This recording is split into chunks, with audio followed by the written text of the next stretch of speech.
Alrighty, Dave, the time's come. Shall we move on to our main topic? Who killed Kennedy? Yes, Who Killed Kennedy?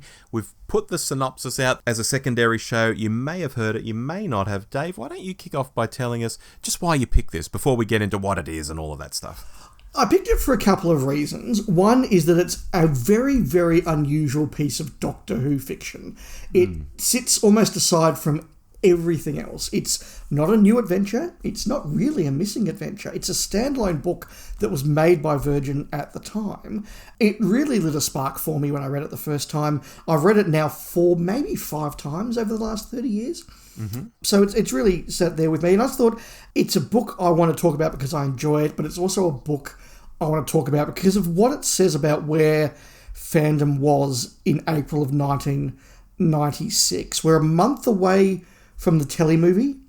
In the New Adventures, Death and Diplomacy has come out, so we're one book away from Happy Endings, the 50th New Adventure. The Eye of the Giant came out as the Missing Adventure, so we had 3 books from Virgin that month. Wow. But all of fandom is just sitting there waiting to watch the Paul McGann telemovie, not knowing what's going to happen. It was Schrodinger's telemovie at this stage.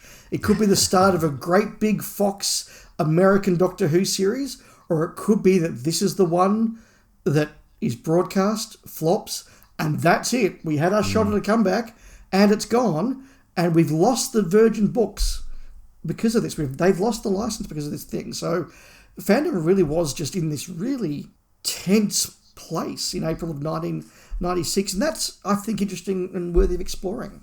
Definitely. In terms of what the book is, if I had to make an elevator pitch for this, it'd be something like a Kiwi journalist in the UK starts investigating a bunch of news stories, which loosely correlate with the first few seasons of the Pertwee era, and he tries to make sense of it all before getting tied up in an all-new offshoot adventure using characters from the era, written in the style of a conspiracy tell-all sort of memoir, rather than a straight fiction story. Yeah, that's a really great summary. And look, maybe that's the thing we need to just start on when we're talking about what this is. This is written in the first person. Yes. It's written by journalist James Stephens with the help of author David Bishop, but it's written from the point of view of this fictional journalist James Stephens, who basically is living in the UK of the Doctor Who universe and is trying to put together all the different things that he's seeing in his life and on the television and in Britain as a first-person conspiracy book. And the way he weaves stuff in is really, really important. But I'm about to go down and start analysing it, Rob. So before we do that, we talk about what it is.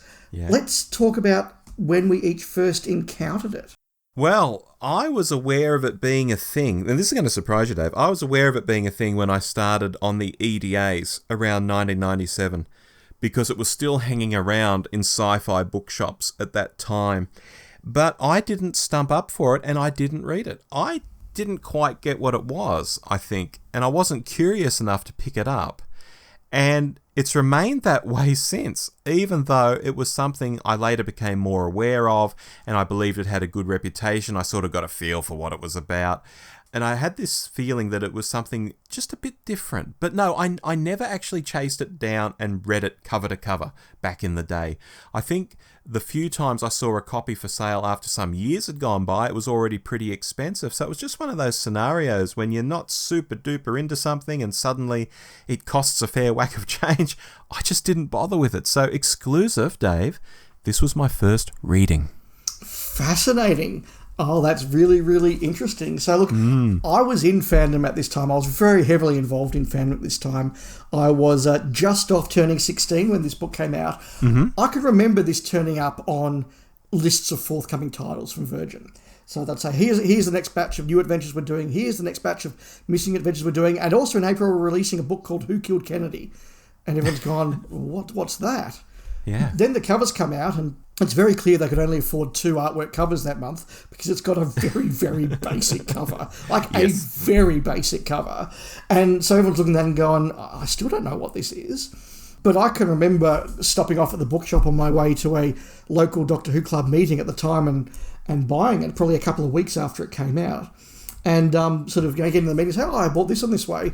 And a friend of the podcast, Richard, going, that is a very, very cool book. I've just finished it. That is a very cool book. And a couple of others around go, yeah, I've read it as well. That is a very good book. And it just sort of had this really, really strong word of mouth. And I, of course, went home and I read it, and it was an absolute page turner. It is written for the dedicated diehard Doctor Who fan, and particularly for somebody who loves the Pertwee era, as I absolutely did growing up and still do. So I have really fond memories of reading it when I was 15, going on 16. Mm-hmm. I read it probably about 6 months, 12 months later, because I was like, I want to read this one again. And then probably every 10 years since, I've pulled it out and gone, I just, might read the first couple of chapters and just remember what it's like, and then just keep going, because it really gets me in. So it's one of the most read books of that era for me. Wow. That's... We diverge quite a bit on this. In terms of our background with it, at least. Yeah, in terms of our background with it, at least. So, who shall go first on their initial thoughts? Dave, I'll jump in, given that I'm the new boy here. You are. There were some times, particularly early on, when I wasn't entirely sure if I was really into it. By which I mean, I wasn't hating it. It was perfectly competent. But all the, now let's make a reference to or retell scenes from a Pertwee story, those bits kind of bored me. My brain was like, yes, you're telling this story from a different point of view. Fine. What interested me far more, Dave, was when James Stephens would be at work and dealing with his colleagues, or dealing with his boss, or just talking about journalism. And being an ex-journalist, I noticed some of the phrases he was using and things he was describing. Or when he got the sack, or got the stuffing kicked out of him at his father-in-law's house. All of that stuff had nothing to do with Doctor Who, but I was really engaged with that part of the story, and that's what kept me going. But then we'd end up, say, in The Mind of Evil, and we'd have these cutesy references to almost encourage us to put on the show and try and figure out which background actor he is suggesting James Stephens is meant to be, given James Stephens is in that scene. I get it, it's kind of clever, but those are the scenes I was hoping would end quickly whenever they came up, because yes, I know the story, I know what you're trying to do, let's get to the next bit, let's get back to James's life. I was really interested in James's life, not so much to me, flashbacks of Doctor Who to him, the reality that he's living. That's really interesting. When I read this as a 15-year-old, all the stuff that you found boring was what absolutely hooked me in. So we'll get to the stuff where he's obviously doing Spearhead from space, and he gets the call from Mullins at the Ashbridge Cottage Hospital, and it's like, he's saying the words that he says on the TV show. That's really, really cool. And then you get to the Silurians, and it's, this is all happening. And then, he's the one that made the phone call, the Daily What? How did you get this number? It's like, isn't that really, really clever? Yeah. And as a nerdy, I get it. Yeah, as a nerdy teenage fan, that was the stuff that I absolutely liked. And then as the book sort of, moved further from that and more into the story and stuff with Dodo and stuff with the Doctor, and it's like, doing lots of, how to make babies by doing dirty things. And I'm like, I don't need to know about that. Go back to talking about Doctor Who. That I really sort of felt. Whereas reading it now, a lot older than 15, nearly 30 years older than 15. I still love the cleverness of what's going on. I still love reminiscing the Pertwee era with it. You're right. The journalism stuff is very strong, and I've thought that when I was young, and I think that now. But yeah, that relationship stuff and that character stuff that actually weaves through in the middle third of the book, particularly, I took a lot more out of as an adult than I did as a teenager. And so, yeah, I was probably a little bit less obsessed with the cool, wanky fanfic than I was as a kid, but a lot more into the character stuff than I was as a kid.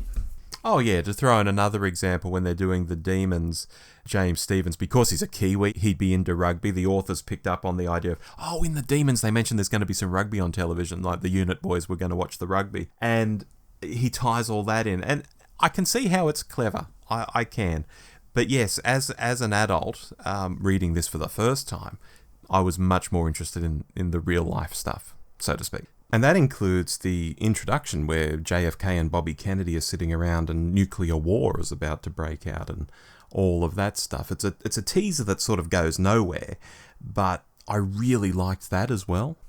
Yeah, I can totally get that. And what I also found interesting about reading it again now is just how freaky I found some of the timeline stuff. Because you read the book in 1996, it's meant to have been written in 1996, and it's talking about things that happened about 20 years ago, 20, 25 years ago. And then, when he's talking about stuff that happened in 1971, and he's talking about the assassination of Kennedy, you sort of have to sit there and go, oh, that was only 8 years ago from this character's point of view, and it was only about 30 years ago from the time of the book. Whereas now you're sort of going, Kennedy, that was 60 years ago. And, 1996, that was nearly 30 years ago. And sometimes I actually had to sort of almost pause my reading and kind of go into my brain and go, no, remember, it's 1971, it was written in 96, the last 30 years didn't happen, I just had to kind of reset my understanding of how far away things were. Yeah, I had that exact realization when he's talking about the Kennedy assassination. I'm thinking, oh yeah, he's like one of these conspiracists who we see today, 60 years on. But yes, that realization that it was only 8 years earlier in his timeline, it was like, oh... It was quite a funny moment in my head when I realised that. So something we've both spoken about, Rob, let's kick on with it, is that first third of the book, which is very, very heavily reliant on weaving into the story all of the events of a number of Doctor Who stories. So it starts off, as we say, he gets involved in the events of Spearhead, he witnesses part of what happens in the Silurians, and then he goes back and he sort of tries to start weaving in all these appearances of the Doctor. And I think there's something incredibly fan-wanky, I'll give it that, but quite clever in the way that he's looked at different events like Remembrance of the Daleks, like the Faceless Ones, like the War Machines, just gone, how would these have looked from the perspective of someone on the street, just an everyday Londoner or a journalist? Did you appreciate the work that went in there, or was it just a bit too saccharine and fan-wanky for you? No, I agree. It's very clever. And going back into the Troughton stuff and even, a Hartnell story and hanging out with the photographer Isabel and all of that, I quite like that. And I must confess, in the midst of all of this, he does start seeding in new information. Well, to me, new information. I mean, the formation of UNIT he talks about, and that's really interesting on a number of levels, but one of the big revelations he comes out with is that the UK is painted as being not that enamoured with UNIT, and a lot of military people in the UK think the Brigadier's a bit of a loose cannon. He's gone over people's heads to start his own tin pot army, It's a really interesting way to think of how others viewed UNIT. So not just how the man on the street viewed an alien invasion, but how the establishment viewed UNIT, because I've never seen UNIT written about in this way before. Yeah, and even from the common soldier's point of view, talks about soldiers who say, look, I'd rather go to Belfast in 1971 than be assigned to UNIT. That's just, you sort of sit there and think, yeah, he probably would have got a bit of a reputation that, this is where soldiers go and they don't always come back. Oh, exactly. Picking up on what you said there, I liked in here the discipline that I think that Bishop does have in what he picks to weave in, and also which characters he has Stevens interact with. I think that the book would have failed if he'd gone down the path of involving Stevens in stuff that he just wouldn't have been involved with. If there'd been stuff like, I happened to be in Eastchester at the weekend and I saw something going on at this Project Inferno, or, I just happened to go and buy a daffodil from an Auton today. And Bishop is actually quite careful to only have Stevens involved in stuff that Stevens would actually naturally be involved with. And sometimes after the fact, he's like, I got a tip off to go and investigate something that happened or a scandal that happened a while ago. And as an investigative journalist, you go, okay, yeah, he probably would try and get his sources and go back and do them. But then again, who he meets and who he talks to, I think is very clever and very selective. So, as you said, of all the people in the invasion that meet and talk to him, it's Isabel Watkins. Because, of course, she would. She's that sort of a character, and she's trying to make a life. And she's like, well, look, I took some photos, and you don't have to believe me, but, whatever it is. And when he's investigating what did happen at Inferno some months after the event, of course he goes and meets Greg Sutton. Because all the English characters who are all in government jobs go, I can't talk to you about that. And Greg Sutton's like, mate, I'm leaving the country. Buy me a beer. I'll say whatever you like. Have a chat. Yeah. And you go, yeah, because that's the character that would do it. And so I thought that selectiveness was actually quite disciplined. Yeah, and also some tongue-in-cheek, like pictures of Cybermen looking like, blokes in suits and stuff like that. I appreciated that quite a bit. Yeah, I did as well. Dave, I've got notes all over the place. I have a column called Good Stuff. Well, I just picked something out of Good Stuff at random. Go for it. The dodo bits of the story, Dave. Let's talk about those. I've got no idea how people feel about this, whether they roll their eyes and think it's all a bit forced and cliche and what's Dodo doing in here and oh my God, they're having sex and they're going to have a kid and, all of this. But I went with it. It felt plausible to me as a continuation of Dodo's story. And initially, I felt really sad as her life had just gone so badly after all this time travel and, being dumped back in the 20th century. But then happy that she gets this life with Stevens, then quite shocked that folks, we are in spoiler territory, they have her killed off. But a bit more on that later. Overall, the Dodo bits of the book land in my Good Stuff column. I certainly appreciated them a lot more this time than I did, again, when I was a teenager. I can remember very, very vividly that was quite a controversial part of the book in 1996. And of course, in 1996, a lot of fans probably had barely seen anything of Dodo. They might have seen part 4 of The Celestial Toymaker on VHS, but that might be it.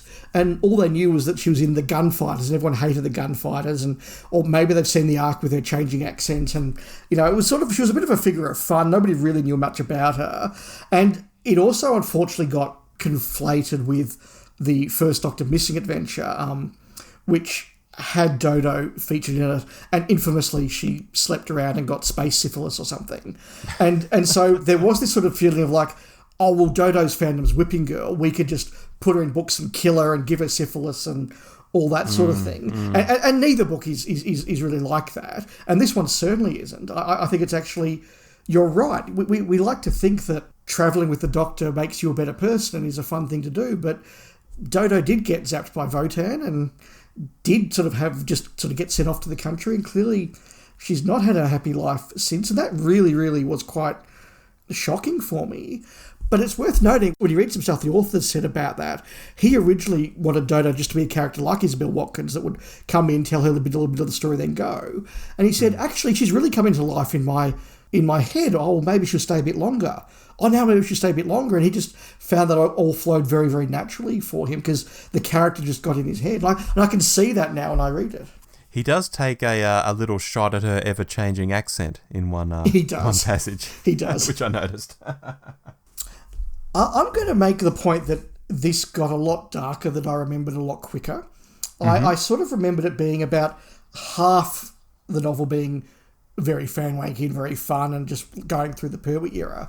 But actually, it gets dark quite quickly. The affair he has with the red-headed woman that he set up to sleep with is actually ridiculously early in the book. I thought, wow, okay, that's really quite early. And then he loses Natasha quite early as well. There's all the stuff with her being pregnant and not being pregnant and their relationship, and he gets beaten up. I just thought this is actually a lot grimmer than I remembered. It's just interesting how much I hooked onto the fan wank and the fun and kind of forgot the darkness, whereas now I read as an adult and go, this is quite grim, perhaps because I can not personally relate. I've never, slept with a prostitute and been blackmailed or anything like that, but I understand adult relationships now. Sure. And so these things do resonate in that sense a lot more. Yeah. When he did that in the novel, I was thinking, well, this is going to come back to bite him on the arse somewhere, and obviously it does. Continuing on that dark theme, C-19 comes across as really, really, really thuggish, really tough. We're told this is the liaison point between UNIT and the government, and I was trying to reconcile that in my head, like the 1970s UNIT boys working with a crew like this, where if you go investigating UNIT, these thugs come around and beat you up and threaten to kill you. It wasn't feeling realistic to me. I just couldn't reconcile that in my mind, and I was actually really happy later in the novel where we learn that UNIT certainly isn't on board or in cahoots with C-19. That's a whole different thing, because initially it was just so jarring to me. Yet to Stevens, he's investigating UNIT, C-19 is regularly beating him up or messing his house up. I thought, oh, is this a thing? Like, is this a secret organization that's sort of looking after UNIT? Is that where he's going? I was really surprised by it. It was really thuggish, really dark. Yeah, only Doctor Who fans could turn a one-line comment from Time Flight into an entire plot thread that goes across not one book but several books. C19 actually turns up in a couple of other books, certainly in Gary Russell's Scales of Injustice Missing Adventure. Oh, really? Absolutely. So it is actually something that is woven into the Virgin take on the Pertwee years. And it is incredibly mid-90s. It's very sort of government conspiracies. It's, that end of 18 years of Tory government and everybody was just a little bit suspicious of everything. This is when House of Cards was made and To Play the King particularly was made, the sequel to that. You can see these things all coming out of that same era of really just learning to distrust the government, and that idea that the civil service was full of lots of lovely educated gentlemen that put on bowler hats and went to work and ran the country in the best possible way has really now just been dispelled, and people are looking not just for incompetence but for conspiracy. Yeah, no, it's really interesting to hear that, because obviously I'm reading this at a completely different age and a completely different time, and yeah, I'm putting that together. That's very interesting. Continuing on with the character of Stevens and things getting dark, something that struck me reading this now was how young his character was, but also how he's not actually the good guy. I kind of had that Seinfeld revelation, when you get a certain way into Seinfeld and you go, hang on, these are nice people. No. And I had that same revelation with this, where again, the first couple of times I read it, it was like this exciting guy. He's older than me, and he's a grown adult, and he's having wacky adventures in the Doctor Who universe. And now I'm going, he's a 25-year-old kid who's actually a bit of a bastard.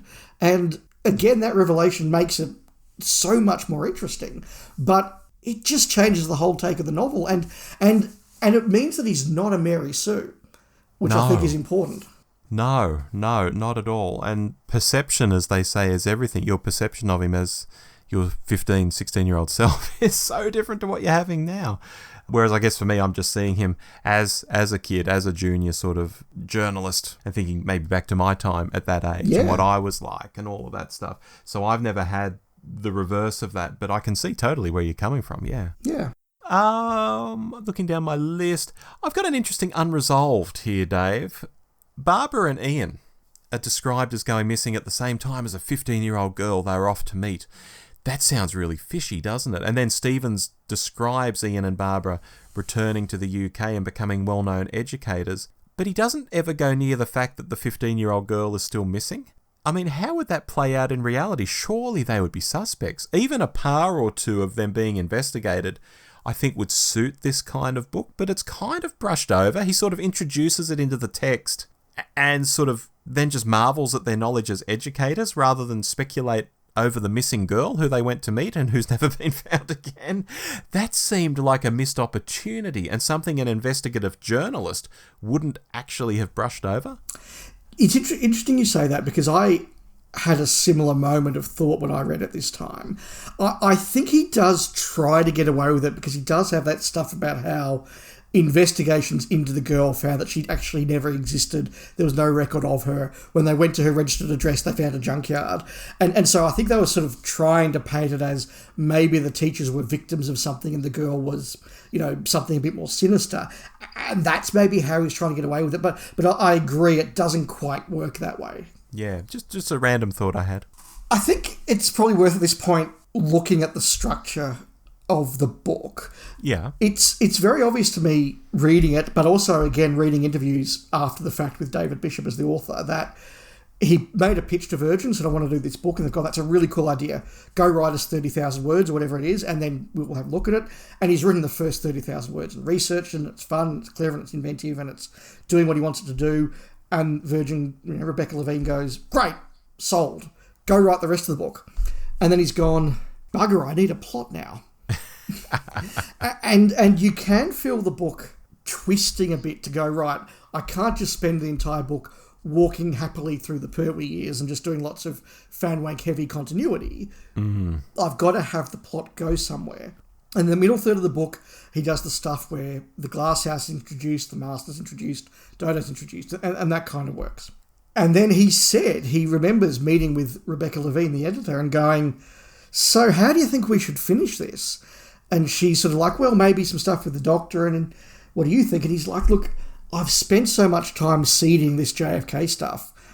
I've kind of got to go back to 1963, don't I? And she's like, yeah, you probably do. But you can sort of feel an author getting to that last third, particularly that last quarter, and maybe just going, I actually didn't have an ending in mind, and let's just do this. I guess this guy killed Kennedy. How did you find the whole ending and that back end? Yeah, it felt a little strange. I mean, I have only read it the once, so it's just my first impressions of it. That's all I have. I mean, he introduces the character of Cleary at Unit, and this is actually a bit sloppy in some ways because they're Cleary letters home, and that this is how we get to know Cleary, who will eventually be, wrestling with Lee Harvey Oswald in Dallas. The first one, and this is why I say it's sloppy, the first one says he can't tell his mum where he's stationed or else it's going to be edited out. But then he goes on to name personnel by name in Unit. Rather than just our sergeant, he says Sergeant Benton, for example. And in later letters, he talks about jobs he's been on, names more personnel, talks about experiments he's been subjected to, and none of this is being edited out. I understand it's part of the plot that we're trying to learn who Cleary is and all that, but the information I don't think would be allowed to exist in these letters. And then we get to that one where he writes it after the demons, where it's all just uppercase and lowercase, and he's saying really mad stuff. I don't see that going through the Unit censor at all. So I felt like, okay, this is kind of part of the plot, but it doesn't feel realistic. When Cleary has escaped, meanwhile, and he writes to his mother again about his mission that he's now on, that becomes quite chilling and scary. That's something that wouldn't have been edited. So long story short, I would have redacted more of the Unit-based letters for a bit more realism when we're introducing Cleary. I may have gone down on a little side street here, but I think we need to talk about Cleary. What did you think about that? That he says his letters are being edited, but they're clearly not?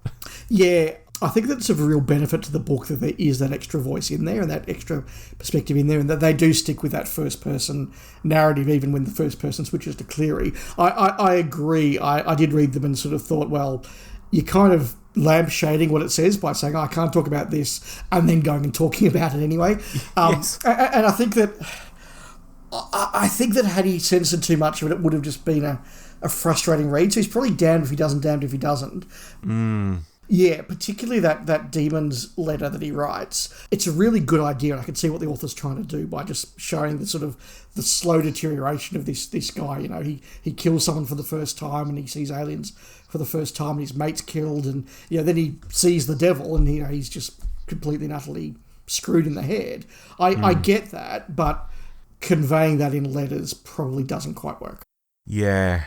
Also under my sloppy heading in here in my notes, the escape with Cleary from the glass house. Stevens and Cleary have just met, and Stevens is like, we should escape. And Cleary's like, yeah, sure. He didn't want to have a crack at that escape before he met Stevens. It's very strange. And the way he dispatches people at the glass house, like literally smashing that nurse's face into the floor until it's just all mangled and she's dead. It gives the impression that unit operatives are killers. But again, I'm not sure how that gels with, Action by Havoc, and the 1970s sort of feel-good unit that we saw on screen. Yeah, I think this is reflective of the fact that it is from the Virgin era of Doctor Who, where things were too broad and too deep for the screen, and there was that consistent idea through a lot of the Pertwee novels to make Unit a little bit more grittier than Action by Havoc, and make the Brigadier a little bit more vicious, not in a nasty way, but just more cold-blooded than he perhaps was on television. And so I think it is very reflective of that era. And you're right, reading all that stuff outside the context of the Virgin era probably does seem a little bit weird.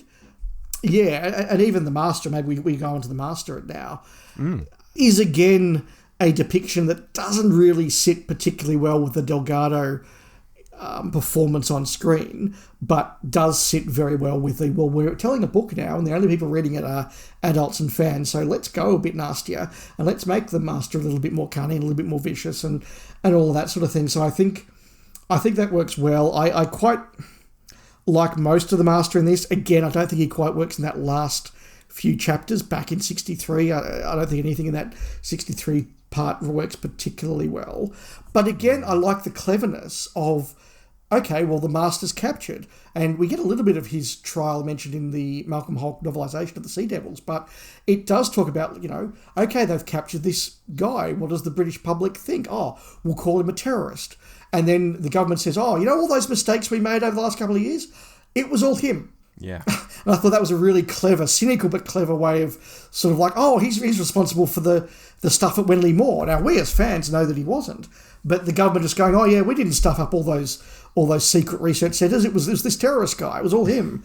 And even, going into the detail, and I think, Rob, his journalism background, both the author and the character's backgrounds come into this where, the government's buying off media support with exclusives and photos and all that sort of thing. I thought it was really quite cynical but quite clever and helped to take the book beyond just being fanwake. Yeah. Well, I've got a comment on the Master here. I jotted down the subheading, "The moment I thought I twigged." And it's when that first phone call from the man with the silky smooth voice comes through and my brain went, this is probably the Master. And then the next moment I thought, the Master killed Kennedy. That's where it's going. Or maybe not. Maybe the Master's involved in killing Kennedy. And so, although that very first thought was off, that the Master killed Kennedy, the second thought was actually on the money, that this would turn into a Master plot line in the end. So I was quite proud of myself when that happened. Yeah, I think it is seated quite nicely that you can suspect and then get the revelation. You can go, oh, I worked it out. That's awesome. Yes, and that's always a good thing in any book like this, yeah. Going back to my good stuff column, Dave, I do want to mention that when Stevens goes back to the glass house after he and Cleary have escaped, and he's got Cleary in the TV studio, you just know it's going to go wrong. You just know the place is going to be deserted. You just know Cleary might say something stupid on TV. And yet, even when all of that happens, it's really exciting. I found that a really compelling part of the story. As they go up to the door of the glass house and they're going to go in on live TV and all of this. I really enjoyed that section.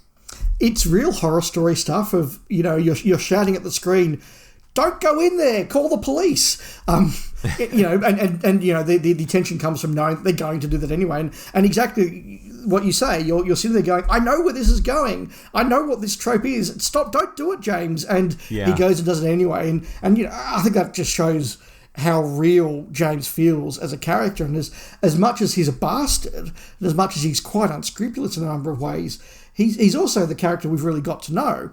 And so you really do just feel for him as his life slowly just completely unravels at that point. Yeah, well, what he has gone through was actually real. He was at the glass house. They did really escape. It wasn't a fantasy. And you want to see something that's real be recognised. and it's not. And he looks like a fraud. And, it's a situation you'd never want yourself to be in. If you'd experienced something and you went on TV and said, I have experienced this, and everyone said you were a fraud, and it was kind of proven that you were a fraud, you'd just feel terrible, Yeah, absolutely. And it's a bigger example of what we see throughout the book. Isabel Watkins, Greg Sutton, Liz Shaw, they're all characters that, particularly Watkins, she's like, I saw aliens. Everyone's like, no, you don't. She's like, yes, I did. They're like, well, no, you don't. And you're crazy and you're blackballed. You're not working in the industry anymore. Mm. Isabel did nothing wrong. She was a great character. We all loved Isabel. But in real life, if she's going around going, hey, here's some photos of some aliens I met, she's not getting work in mainstream journalism. Exactly, yeah. We haven't talked about a very important character in Doctor Who, and that is the Doctor. I can remember discussing this book probably a couple of years after it came out. I think maybe when I was doing the reread and we were discussing with some friends. And again, friend of the podcast, Richard, did say, oh, that was a great book until the Doctor turns up. I get what he was saying. I don't think it's quite the case. I like the way the Doctor's portrayed in here because it's the Doctor as seen from a third party's perspective, from another person's perspective. He's this weird, enigmatic guy that just turns up, is involved in all sorts of dodgy stuff where lots of people die and then disappears again. And if you just bumped into the Pertwee Doctor in the middle of the Day of the Daleks, he probably would seem like a bit of a dismissive bastard. And I think the way that Pertwee's portrayed in that sense, and almost is sort of, you see the insufferable side of him, I think is actually quite good. And I do like the way he's portrayed there. Yeah, and although that's a scene, the Day of the Daleks bit, where Stevens is actually interacting with Pertwee in real life, I think the more meaningful conversation they have happens over the telephone. Yeah. And it just sort of removes him a bit. And I think that's a really clever way to do it. I really actually enjoyed that the Doctor was like one step removed. He's not going to bother meeting with Stevens. He's just going to give him a call. He's just this guy. He's going to give him a bit of advice, and that's it.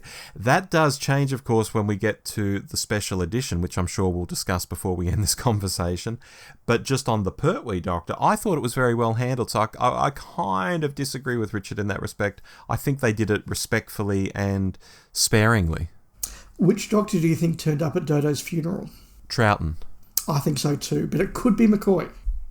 Okay, yeah, you're right, actually, but I just went for Troughton. It's certainly the first part of it where he just turns up and he's a bit dishevelled, and I sort of thought, that's Troughton, not long after saying goodbye to Dodo. But when he almost gives a remembrance of the Daleks type speech where he's talking about the decisions in life and the deaths it causes. I thought, that's very McCoy.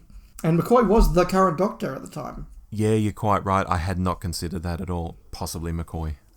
I also just want to mention a few of the cool little shout-outs that we get all along the book.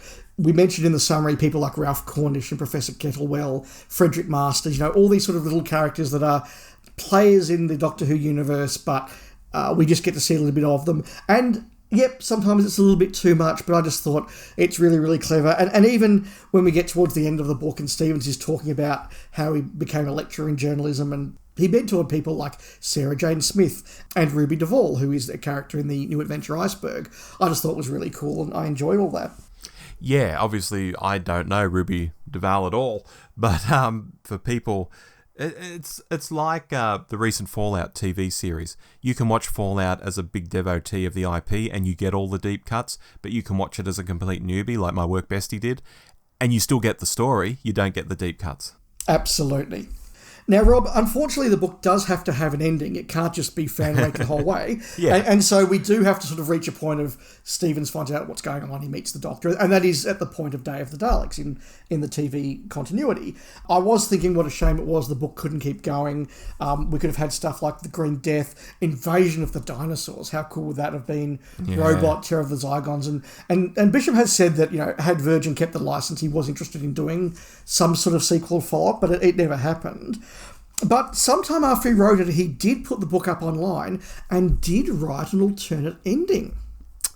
He did, Dave. The special edition. This is the special edition you can get through the New Zealand Doctor Who Fan Club website that I actually put out to listeners on Twitter about a week before this went out, which has an all-new ending where rather than going back in time as an old man to kill Kennedy, Stevens gets in touch with the Capaldi Doctor and wants to change time and ensure Dodo lives. And it takes some effort, but eventually they arrive at a solution where the old him uses the time ring to go back in time after Capaldi's tweaked it, providing the young him with a manuscript to confirm his identity, warn him about Dodo's death. Then the younger Stevens saves Dodo by killing Cleary. The older Stevens, if I have this right, then shows up at the house and, knowing the time ring will malfunction if it's used again, zaps himself and Cleary's corpse off into the vortex, never to be seen again, allowing the younger Stevens to have a slightly less messed up life going forward, and with Dodo. And with no Cleary, Oswald will be the one who shoots Kennedy, and history, as we've known it, will still happen. Yes, it's that classic sci-fi thing of the old person basically sacrifices their life to ensure that his younger self can live on a much better timeline and a much better path. Although you've got to live through that life knowing what your future is. Yes, that's right. That's right. So did you like it? I can definitely see the author regretting what he did to Dodo and going, I need to go back and change that. And that's interesting. I don't think that was necessary. But yes, look, as much as I'm not sure if it needed the retrospective lovey-dovey ending, it's all worth it for just having Stevens interact with Capaldi's Doctor and just trying to explain to this guy sort of, 500 years in his future who this guy is. You remember me? We spoke last week. No, that was 500 years ago. That was really funny. Yeah, I kind of recoil a bit from the happier Dodo lives aspect, as I did actually like that bleaker "Who killed Kennedy?" Well, it was me. Yeah. sort of ending. And just in terms of the shooting itself, the original story where Stevens misses with Oswald's rifle and someone else shoots from the grassy knoll made more historical sense, because now, to my mind, no one would be on the grassy knoll, presumably because the older Stevens never went back to that location to shoot from there, and Oswald carried out the mission. So now Oswald is the lone gunman, presumably, but that's not really accurate unless we believe in things like the magic bullet and so on. But this isn't a JFK assassination podcast, Dave, so I'll stop there before I get wound up. Yes, no, and look, Bishop is quite honest that he just sort of did a bit of hand wavy, like, oh, the timelines will sort themselves out, it's all okay. And, that's what happens when you go back and change the ending of your novel 30 years later. Yeah, how about a summary and a score? Do you want to go first? Look, I obviously am a huge fan of this book. I was a fan of it back in my youth. I'm a fan of it now. I think that it does have a lot of fan wake, but it's just so fun and enjoyable and cleverly done. I appreciated the plot even more when I read it this time many, many years later. I just think it's a lovely thing to have as a standalone novel. I enjoyed it. It's very readable. It's a favourite book of mine. It's an A for me. Okay. I quite liked this by the time it was done. As I said earlier in our piece here, I was initially put off by all the rips from existing Doctor Who stories. And I get that's part of the vibe of the thing, so maybe saying that even sounds stupid to people listening who really like that aspect. But I genuinely did enjoy the other aspects of Stephen's life more than the Doctor Who stuff. And when he finally gets into his own adventure and is interacting with the Doctor over the phone and taking the time ring back to Dallas, and the Master set him up to either help him, i.e. the Master, or be the one to kill Kennedy, that was like a really, oh, wow sort of moment. All of that new story that happens towards the end, I think is really great. And then, as I was talking about, when he actually misses with Oswald's rifle, I'm thinking, well, how's this going to play out? So I think it got really good and interesting, and I really got into it. And yeah, I liked it. I don't think it needed the new ending, though. Although, as you say, it was interesting to have Capaldi turn up. I would toss an 8 out of 10 at this quite happily. Very, very reasonable. So listeners, I hope you've appreciated our chat. If you are inspired to go and read the book, it is available here and there on eBay, but there is an online version on the New Zealand fan website. A Google for Who Killed Kennedy New Zealand will probably get you there, but we will also send out the link again, probably on social media. Definitely.